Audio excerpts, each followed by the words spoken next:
I've been holding this in long enough now. I think it's finally time for me to admit how much I hate the Spirit of the Forest, Oliver and Thaniel split personality, sleepy art culling subplot that revolves around Halsin in the full released version of Act 2. Maybe I'm the idiot, but the story never feels all that well explained. Halsin has known about the Shadow Curse for years and feels responsible for it because he was there when Ketheric first fell, and the rest of the giant army didn't kill him well enough, I guess? And he has a special boyhood connection with the literal spirit of the forest. I don't know, it all feels a little convoluted and disconnected in my opinion. Allegedly, some data miners discovered that at some point in development, Larian had written it so that Halsin had a much more explicit role in the creation of the Shadow Curse. There used to exist a journal written by Halsin wherein he admits to being the one who killed Isobel after negotiations with Ketheric went awry, and her death sparked Ketheric's supervillain arc, which thusly produced the Shadow Curse. Halsin said he thrust his glaive into Isobel's chest and later named that glaive Sorrow because he was so torn up about it. And yes, that weapon still exists in-game, and yes, that scrapped content is probably why its description is so sad for seemingly no reason, why our characters remark that touching it makes them feel like there's a pit in their stomach, and why it's given such a place of prominence in the Druid's Grove. But unfortunately, that bit of Halsin's story didn't make it into the full release, so we instead get this kind of flaccid idea that he was just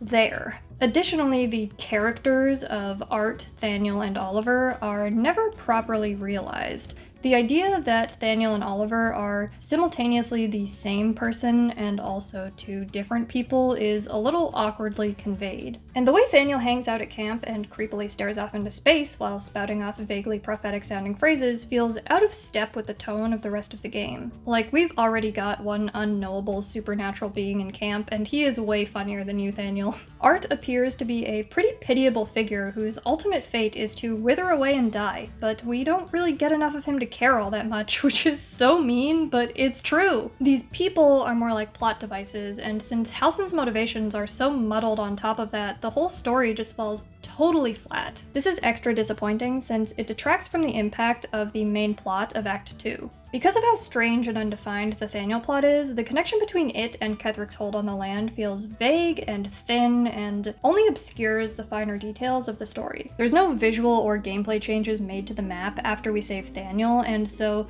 that just kind of adds to the confusion about how important he really is to the overall story. You only see the effect he had if you don't save him and leave for Act 3, because then the curse is only half lifted.